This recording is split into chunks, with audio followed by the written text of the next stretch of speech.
everyone. I'm Joanna Pineda, CEO and Chief Troublemaker at Matrix Group International and host of the Associations Thrive podcast. Each week, I interview an association or nonprofit CEO about their personal journey and the things their organization is doing to thrive. But today, I am thrilled to be a guest host for the ASAE podcast for Associations Now. And I am absolutely honored because I'm going to be interviewing Rob Wenger, CEO of HigherLogic, and Amanda DeLuke, Senior Privacy Analyst. Rob and Amanda, welcome to the show. Thank you. It's great to be here. Thanks so much for having us. Hey, Rob, there's probably two people out there in the universe that don't know HigherLogic. And for those two people, tell us about HigherLogic. So our main product is online community. It's a place where associations members can talk to each other, share documents, ask questions, network, all the kind of good stuff that they might do in person. They can do it online 365 days a year. And we also make marketing automation products and a bunch of other different add-ons to it, like volunteer management, mentor management, a lot of different things that really are geared toward helping associations and their members connect.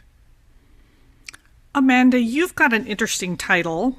Your title is Senior Privacy Analyst. What is a Senior Privacy Analyst at HigherLogic? Yeah, so I am definitely someone that works across the company. You know, privacy is really everyone's problem, right? Everyone works together creating privacy champions. So I actually report to the legal team.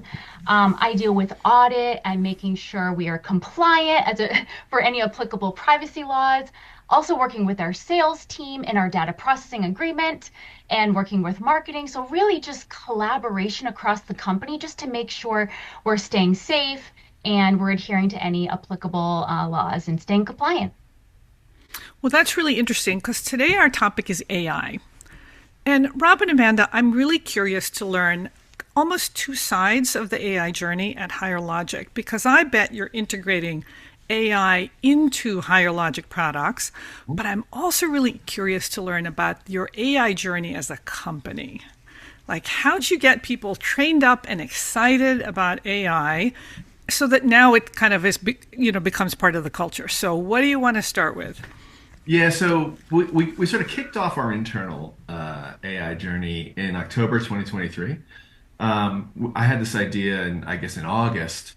Hey, let's get everyone in the company using AI like for a day, like sort of one of those hackathon type things. Yeah. And then report back on what they did that was cool. And so I started kicking this thing off, and then the folks in legal and Amanda's team said, hey, let us think about this privacy stuff first. Don't just jump into this. So we spent a little bit of time putting it together. We ended up doing a whole month, AI October, we called it. And this was in 2023. 2023, right? So October 2023.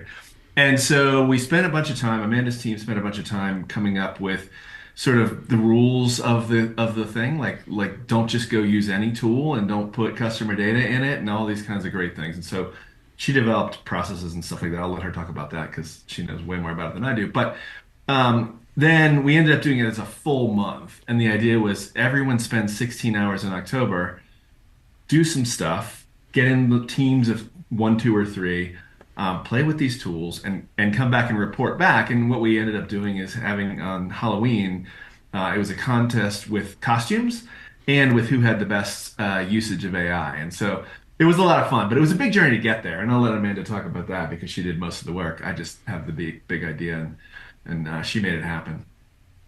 Yeah, so it's really important to establish a policy, an internal policy. And, it's really kind of putting the guardrails on certain areas. And what I see in legislation is they really focus on, balancing innovation and safety. And I think that's what we're kind of doing here too, right? We want to innovate, but we want to do it safely. So putting in place those policies is really important. And again, like collaborating with teams on what type of data do we have and what are we holding and what are we okay with as it relates to AI and what type of data goes into AI. And I think, Rob, you bring up such a good point because we talk a lot about testing and really getting our hands dirty and working with it.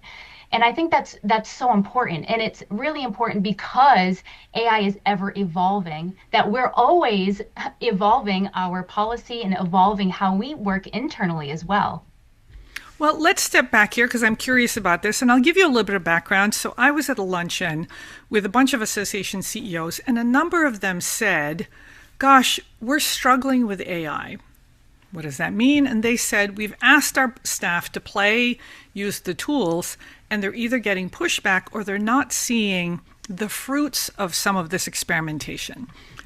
And so, what would you say to an exec who says, "Look, I think AI can help my team be more productive," but how do they kick it off? Like, how do you get people comfortable with the tools so that they are seeing the fruits of this amazing technology? Yeah, so couple of thoughts on that. So I got some really good advice about a year ago from an AI luminary, and the gist of it was, if you were trying to turn people's like daily routine around, that's difficult. It takes time, and it's difficult to get them to start. Once they start, it takes time to get it to work, right? And the advice was start higher up, start at system level stuff, like get AI doing things that don't involve humans yet. I mean, humans, you want them in the loop, but it's sort of like automating things as opposed to like using ChatGPT every day on your desktop, right? So we really started there looking at, all right, we're going to build a data warehouse. It's going to have all this data from around the company in it. And Amanda's part of that as to how we handle the stuff that really is like privacy related or would be data for clients. We don't really put that in there. We put data about clients more, but keeping the privacy stuff working well. But then doing AI on top of that to give us sort of answers as opposed to, letting a person go into ChatGPT and just ask a whole bunch of questions. So starting at that end of the spectrum, you can get a lot more of those kinds of things done. And I know we're going to talk about the product later, but that's how we're thinking about the product as well. It's more about automation than it is about what you're used to seeing in ChatGPT, for example. We have that functionality, but where we think the real bang for the buck is going to come from is having AIs do a lot of automated type tasks. So we started there. And then, of course, we do encourage our staff to use these tools. The easiest place for us to start was with our engineers. Some of the reason is because it's way behind the scenes. Like they don't really touch client data, and they also products of an AI are then tested, right? Because that's the whole point of software development. You have to write the software and develop it and test it. And if you have an AI do that work, it's going to be right because it's got to go through that process. And so that was an easy place to start. They're also very technical. It's easy to get them going. Where it starts to become more interesting, and I'm not going to say challenging because the uptake's been really good, but when you get into finance or you get into, accounting and some of these other aspects of the business where it's not obvious how the data is going to be used, you got to be careful, but you can see a lot of gains. So it's been quite a journey. Like I said, we started almost a year and a half ago, and it's become something where it is throughout the company. One other thing we did in that time frame is we actually appointed I call him the AI czar. His actual title is Chief Data Officer. But Steve was the head of engineering, and it seemed like we have a bunch of engineers. So it was like, we really need to get AI done right in the company. And so Steve has taken on the role of really shepherding it through. And we brought in some now very specific AI tools. One we really like called Glean, which brings in data from across the company, and then you can query it just like ChatGPT, but it's all internal to the company. So that's really cool. And so he's been like pushing those kinds of things and then working with Amanda's team to keep us compliant and to keep us safe. And her recommendations are also really super helpful for approaches that we take on these things. Well, let me ask you a question, because most associations don't have the ability to just spin up a data warehouse, Sure. and say, wow, let's automate stuff. So for an association exec or a CEO who says, I want to get people using these tools, how would you recommend that they put on an AI October or an AI May to get people comfortable? So let's start with the policy. And Amanda, I agree with you that we start with policy, but I have clients that I've been thinking about their policy for a year, and in the meantime, we can't even record Zoom meetings. I swear to God, right? And nobody can use any AI tools. So I'm not sure that that's the solution. So how do you get a policy up and running fast so that you can get some stuff done, but do it safely? Right. Yeah, I think again it's going back to the data classification, right? So you're gonna kind of use that as it relates to any laws that are applicable to you, or maybe the sensitivity of the data. So if you know that you're holding, you have public data, right? Or something, maybe even some internal data that is okay to be used within AI, start there. We know it's public data. We're using a public model. We're okay with it. Let's do this in a low risk activity. Let's test it. I think there's a lot of ways to really get your hands on it without having to move up through and start using it with the high risk type of data, right? So I think that's the great approach here when you have an AI policy to kind of leverage that type of data and where you're using it. And it really does kind of link into the EU AI Act and other legislation that is actually banning and have like prohibited uses for any high risk data that you might put in there. So I think it's really good to focus on the general use of AI. So I think that's a way that you can really leverage getting that policy out and being able to use it very quickly. Yeah, and I'd Well, also add Rob, the tools, you're going to use tools, right? I don't expect any association to create their own LLMs or anything like that, right? You're going to use something else. And so, Amanda, I know you and your team evaluated every product that was being used in our AI October thing and still have the approval process for any new product we use. And so, as an example, Copilot, which is Microsoft's product, and you can get that with the Office suite. I think it's an add-on. You probably know more than I do, but like that one, we've got a guarantee from Microsoft that none of the data we put in there is right, going to be right. used to train a model, right? And so that's an easy place to start, right? And I Google use says the Chat, same thing about Gemini, right? right? I don't know if they do or not. Amanda, you might Well, know. that's what they say. We're Google, so that's what they say. Okay, okay. Yeah, you But definitely anyway, want to. yeah, go ahead. I was like, yeah, exactly, Rob. You definitely want to check the terms to make sure if it's a private model, and your data is not going to be trained on that, and it's then it's not going to go out to the third party to be used, that data to be used. Then you're okay. Then you have those set guardrails on there, and you go in with eyes wide open, like, okay, they're saying that this is a private model, and if it is being trained, that information is only private to you and not being sent externally, right, or being used externally. So Yeah, absolutely. so we would sort of think of that as a process or a procedure. Or guardrails is a great term for it, where we have that outlined, and they did that uh, 18 months ago, whatever it was, and we've been following it. And then, I don't know how often, daily, weekly, new things come up, and the team is evaluating them and saying yes or no, right? Sometimes it takes a little time because it's not so obvious. I always want to use the latest and greatest tools, and the latest and greatest tools don't always have the best documentation on how they're going Right, to use it. right. So Amanda's got to spend a little more time to evaluate things like that. But I think that's the first step. I mean, associations, they could be doing that today, even if they're not quite ready to use or jump in with both feet. Putting these guardrails, because people are going to use it, right? People are using ChatGPT and Gemini and all these sorts of tools, and so you want to make sure that they're using them safely. So what I'm hearing is decide that you're going to have AI as a policy initiative, right, or a program initiative.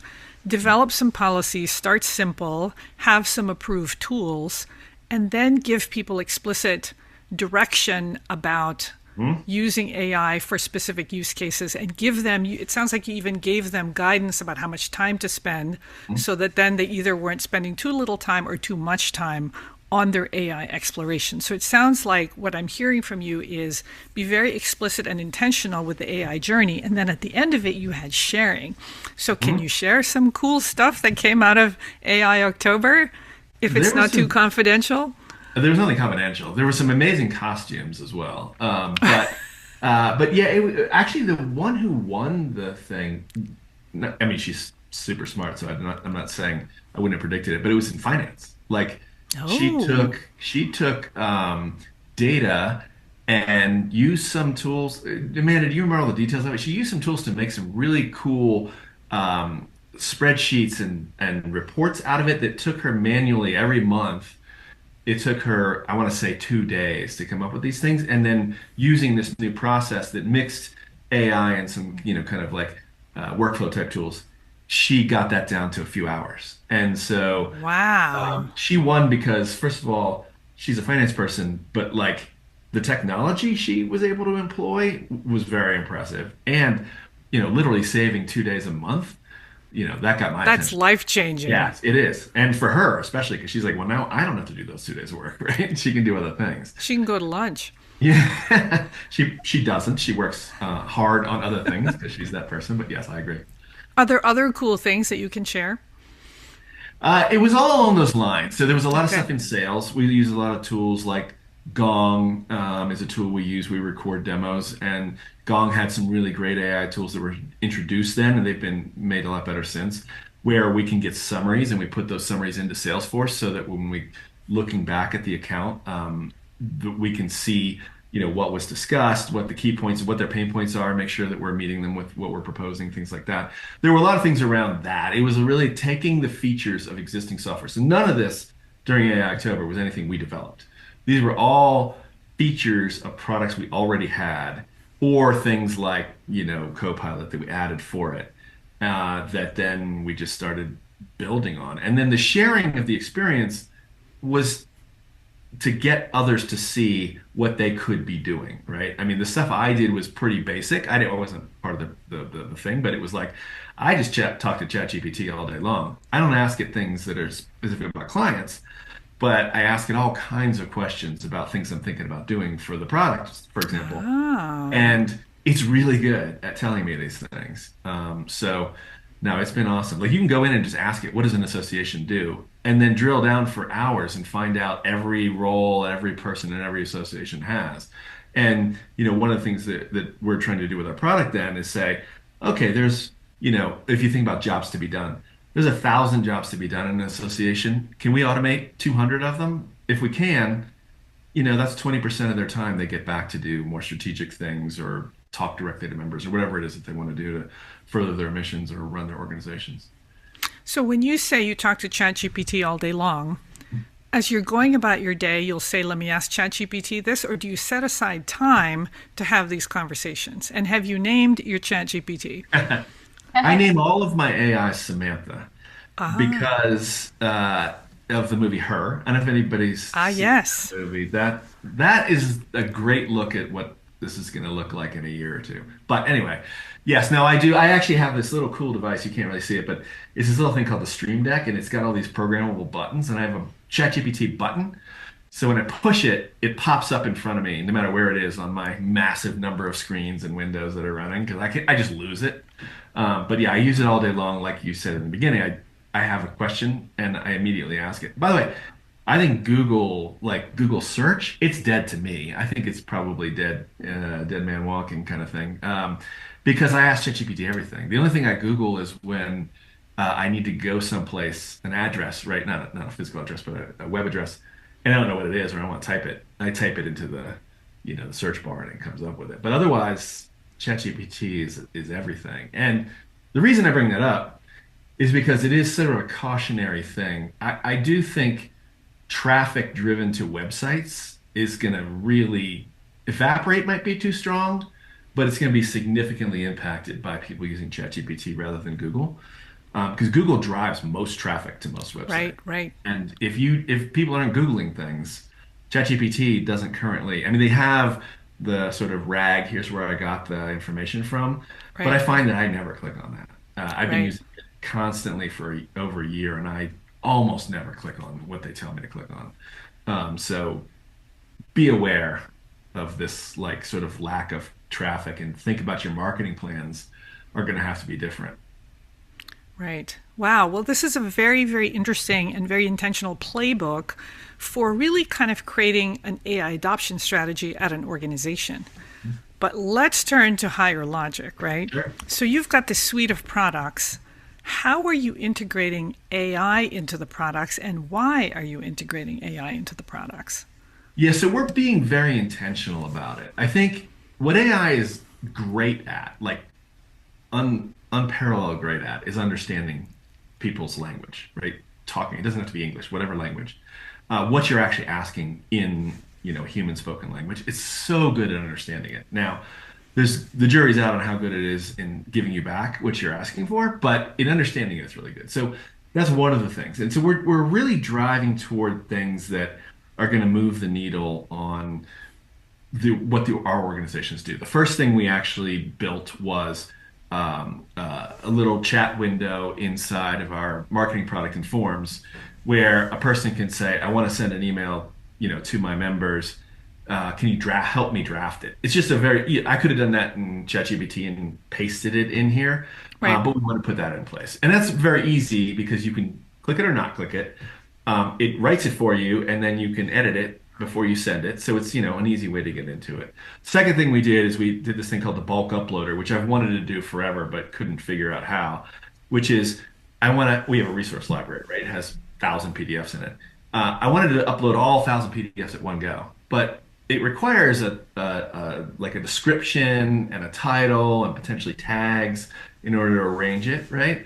With AI, we could easily do that. Say, read this PDF and give me a summary on it. So again, pretty simple. Worst case, it's not exactly right. You click in, you say, "Oh, this is what it's about." So it's not the end of the world if it hallucinates. It doesn't really. We found, especially when over time we've upgraded the model to 2 different Right. And times. if you're good with the system prompts and really dial Exactly. down the Yeah. Exactly right. yeah, the Prompt the engineering. imagination. Yep, yep, yep. I think our overall goal, though, is to automate, right? So, there's two other things that I would mention. One, we just today launched in beta we call it a RAG bot. It's an AI assistant, right? So it uses the theory of retrieval augmented generation to take what the model has and augment it with what the association has as private information. Right. And the private information is used to answer the question. The public and the private is combined to answer the question. So none of that private information goes to a model to learn. It immediately forgets it. But what we do is we combine the search with, okay, here's what they're asking. Let's see if we have any documents that answer it. We return those documents, and then the AI just reads it, summarizes it, and then points to them, and then forgets, right? So that's the biggest one. Like I said, beta launched today. We had 15 beta clients on a call with us today, starting it up. It's available to anybody, any of our clients as of today, because you can just say, "I want to be in the beta." But we'll probably put it out for, like everyone should turn it on in the first week of March. So, and we've been betaing it, alpha and betaing it with IBM for about 4 months now. IBM is our biggest client. They also make the AI tools, right? So we built it on top of Watson X, which is one of their big AI systems, and it's been really great. And so the feedback has been amazing. 4 months in alpha, let's call it, with them. So we're kicking off the general beta, and So I so want to that's a make sure I big thing. understand what this thing Yeah, does. sure. You're saying let's take a standard LLM, a large language model, Mhm. and then using the RAG model, really train it in particular on, say, an organization's research reports. So Yeah, we that don't say now, train, but yes. well, that's right. Train isn't the right word, but kind Right. of prioritize the data, right, and have access to the private information from the association, so Mhm. that now the members can have a conversation with this chatbot that includes the data from the research, and it also understands the association's acronyms, for example. Yep. Yeah, yeah, exactly. All the Because there's a technology. jillion ASAs and a jillion NASs and all that stuff. Yep, yep, yep, yeah. So, and the reason I point out we don't train is because it doesn't remember, right? So That's it's right. not. That's right. Yeah, but yeah, generally you're right. And instead of saying data, I might say information. The difference being, it's not private information. It's not people's email addresses and names and addresses and phone numbers and stuff like that. It's really just the content that's created, right? So the Q&A, the blogs, the uploaded resources, uploaded contract samples, whatever they put into their community, is available to the search. Search runs, brings back the results, and then the AI reads the results of the search and summarizes the answer to the question. It also, by the way, behind the scenes does a whole lot of back and forth. So it'll appear to you, and ChatGPT works this way as well. It'll appear to you like you ask a question, it gives you an answer. What really happens is you ask a question, and a whole bunch of back and forth happens with different systems, Right. and then eventually you get an answer that we've sanitized and said, okay, this looks like the right answer. So it's more complex than you think, more complex than I thought going in. But after 4 months of tuning it and prompt engineering and all kinds of feature development to make sure it's good and accurate, that's what we came out with.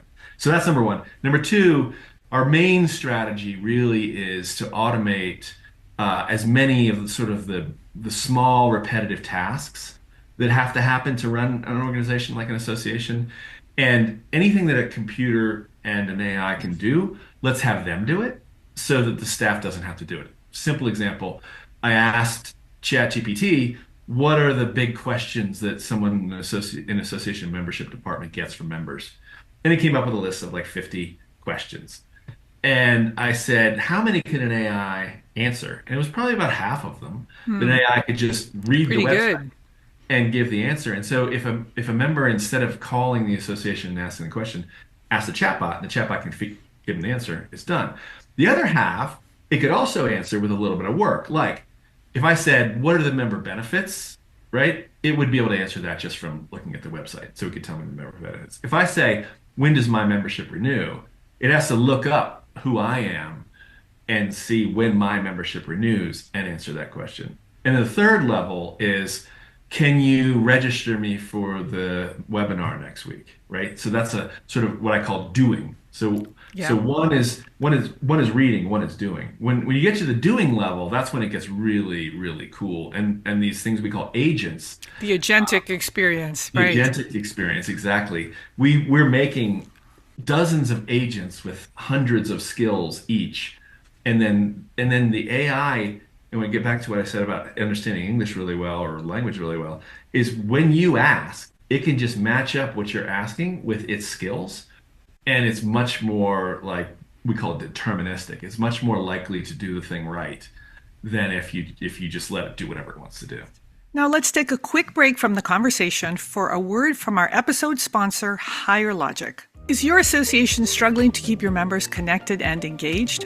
HigherLogic has partnered with associations for nearly 2 decades to help them demonstrate member value, increase engagement, and support their missions.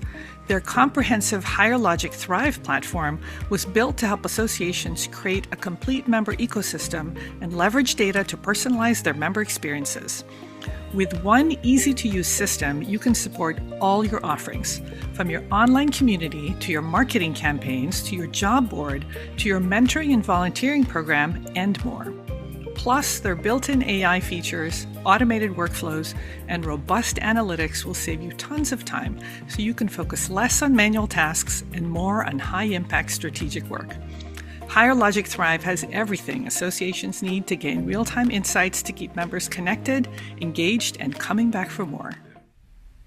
Well, I got another question for you. So within the HigherLogic community itself, there's lots and lots of data about what members are interested in, what they're saying, what they're thinking. Are you developing tools so that the associations can get some insight into what's keeping them up at night? And how do you balance data concerns? Amanda, Yeah, maybe this is for you.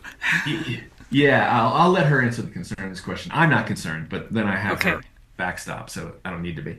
The reason I'm not concerned though is because it's the data, it's the organization's data, right? So we're not Right. giving them anything other than what they already should have access to. We're just doing it in a way that they can, digest it, right? So I don't think of that so much as AI as I do analytics. Oh, that's true. So Okay. yeah, so we actually have a strategy we call the three A's. It's AI, analytics, and automation. They're not independent things, obviously, but that's how we think of everything we're working on in those categories, right? So this is what I would say to analytics. But you're right, all the interactions we expect there to be more interactions with members and the association because of AI, because they can start to think of this AI assistant as someone, a companion who sits next to them that can answer questions for them. Now, what's interesting about associations, though, is I originally, when I was thinking about this, was like, this is going to be a big threat to associations because you've got no traffic being driven. You've got these AI chatbots like ChatGPT and Gemini being trained on all the information in the world that it has access to. Like, why do I need to go to an association to get any information? Well, there's two reasons. One is that there is all that private information, right? The stuff behind the Right. firewall, right? So you've got your journal, your spec, your standard. all the conversations, all the blogs, all the official publications Experts. of the organization. Exactly. So you've got all this content that it can't get to, so it can't learn from. Even stuff like textbooks, in theory, are copyrighted, so it can't know that stuff, right? So associations still have all the knowledge. And the second one is associations are the only place where you can continue to develop this knowledge, right? So I think of it as like the best things associations have done is gathered all of the world's experts in that thing in one place, right? So I started thinking about this with community, and this is the reason for community, right? If I have a community for my association, my members can ask all the other members a question, right? So you're a junior member, or you just have a hard question, you hope someone has that experience, you post in the community, the person who has that experience or that expertise answers the question, and it's great, you've got your answer. The future now is, though, that now the bot could answer that question, not ChatGPT, but the association's bot can answer that question. And so there's a lot of value that's been created over all these years between all of the different content, properties that an association has that you put into a bot, and now it's much easier to get that information out than it is to search. But then what happens if you can't get it, right? Because no one's asked the question before, but some Right, expert right. is out there. So we had this cool feature. I think this is awesome. It was my idea, so obviously I think it's awesome. But it's a button at the bottom that says, "Not getting the answer you need, ask your fellow humans." And the Love idea of it, that. right? The idea of it is the bot goes and does its search and it tries to find an answer and it can't find one. And what do? You push that button and it drafts a post to the community of basically what you were conversing with it with. It makes a summary and asks the community what it It is. makes a phone call to a human. Phone's a friend, yeah. Phone a friend. We said first. Phone's a friend is a good one. I might have to change Yeah. it. Phone a friend. So, Amanda, let me ask you a question. So, I do have some clients, and I've heard from some association execs that are concerned about member data. Rob doesn't seem concerned. Are you concerned? And what safeguards, are vendors like HigherLogic putting in place? Yeah, so I think again, it kind of goes back to the data classification and understanding what data is going to go into the model, and if it's even storing that data, if it's right, it's able to just go away, and you can ask a question and it doesn't store it. So that's going to be really important. So keeping everything private, and the other, I would say that probably just the data classification and making sure it's a private model. It's not training your data. Private And model, that you're, right? yeah, and then also like some other things just to consider is just to make sure that when you are using AI, you're adhering to your current process. Like you shouldn't have to be changing your process. You should just be able to adhere to whatever applicable laws there are, and whatever you have for guardrails for your vendors. Make sure that that's all in place. And if it is, then you can use it safely. I mean, this is one of my favorite features. I get so excited when you talk about this, Rob, because I'm like, this is a perfect use case. Because being able to leverage this data is really just going to allow, in automating things, is really going to allow associations that have to wear so many hats be able to focus more on the human elements that are important to the business. Right, right, right. So I think all of this can be done very safely as long as, again, because associations have different types of data that they're dealing with.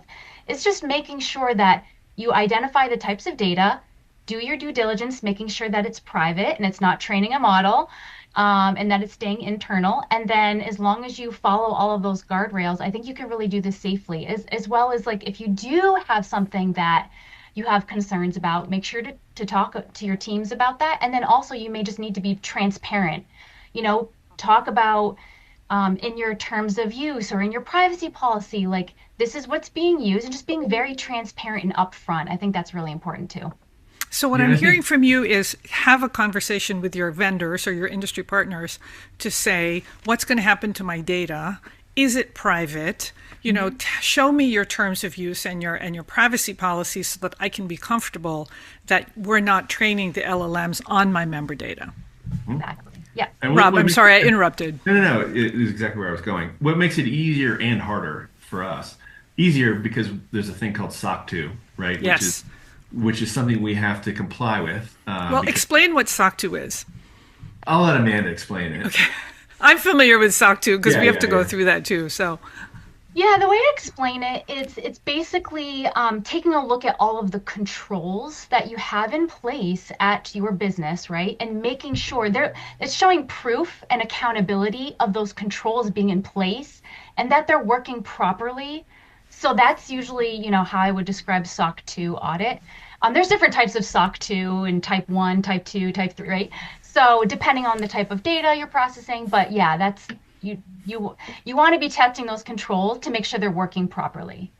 Yeah, so the good part about SOC 2 is that because the guardrails have been set up over a period of many, many years, probably a decade now, I think, we have good checks and balances, and we have people like Amanda who make sure we follow it. It's a pain for me because I always want to violate them, not for real, like I don't want to purposely violate them, but I want to do something that she right, says, right. no, you Can't can't do do it.